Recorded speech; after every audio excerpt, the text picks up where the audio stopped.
చేస్తారని మరొక్కసారి మీ అందరికీ తెలియజేస్తున్నా. నాకు ఈ జాతి అన్నీ ఇచ్చింది. ఏ నాయకుడికి ఇవ్వని గౌరవం నాకు ఇచ్చింది. 9.5 సంవత్సరాలు ముఖ్యమంత్రి. ఈ యొక్క స్వాతంత్రం వచ్చిన తర్వాత, రాష్ట్రం ఏర్పడిన తర్వాత సమైక్య ఆంధ్రప్రదేశ్ లో కూడా 9.5 సంవత్సరాలు ఎవరూ లేరు. 10 సంవత్సరాల అపోజిషన్ లీడర్ని.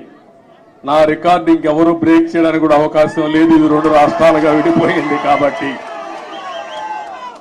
అలాంటప్పుడు ఒకటే నేను ఆలోచిస్తున్నా, మళ్ళీ నాకు పునర్జన్మ అంటూ ఉంటే తెలుగు గడ్డపైనే పుట్టాలని భగవంతుని మనస్ఫూర్తిగా కోరుకుంటున్నా.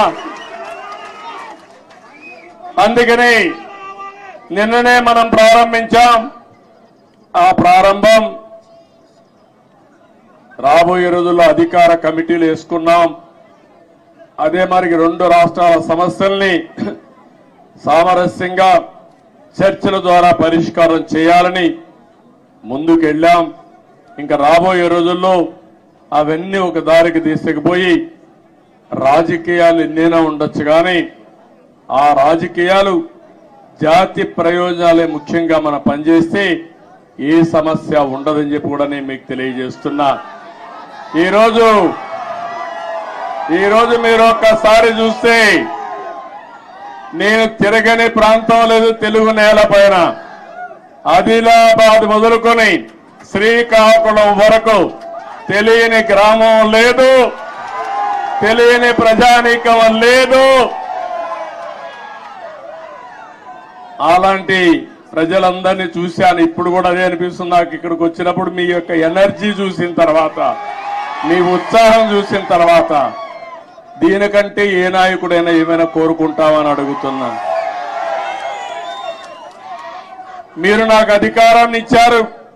తిరిగి నేను సేవాభావంతో అనేక కార్యక్రమాలు చేశా. అది నా జీవితంలో దానికంటే ఇంకేం కోరుకునేది లేదు.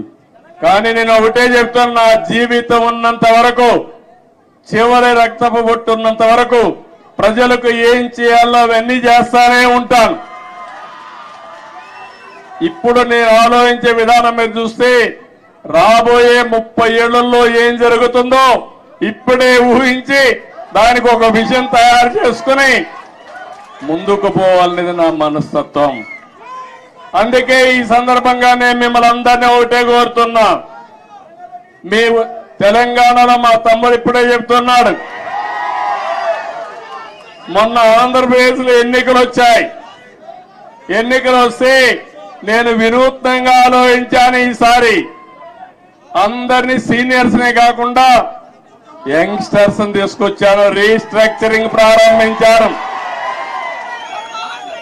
యువకుల్ని, ఉత్సాహవంతుల్ని, చదువుకున్న వాళ్ళని సామాజిక న్యాయమే ధ్యేయంగా పెట్టుకుని అందరినీ మంచి వ్యక్తులు తీసుకొచ్చాను.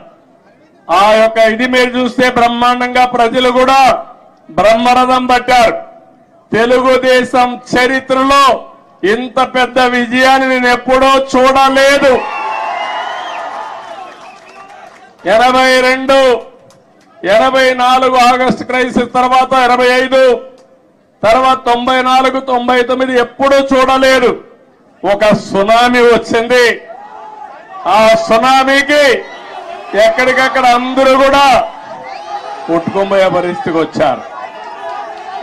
అది చూసిన తర్వాత మా తమ్ముడు అంటున్నాడు, అంటే ప్రజాస్వామ్యంలో మీరు ఒక్క విషయం గుర్తుపెట్టుకోవాలి, రాజులు లేరు, నియంతలు లేరు. ఎవరైనా విర్ర వీగితే ఎక్కడికి పంపించాలని మీరే పంపిస్తారు.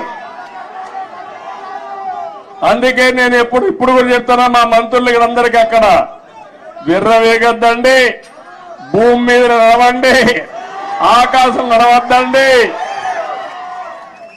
ప్రజలకు మనం సేవ చేయాలి కానీ మనము ప్రజలకు సేవకులు కానీ పెత్తందారులు కాదు. ఆ విషయం గుర్తుపెట్టుకోమని అందరికీ ఎప్పటికప్పుడు హితబోధ చేస్తున్నా. అందుకే ఒక మాట అన్నాను నేను, CBN 95 2024 కాదు, CBN 90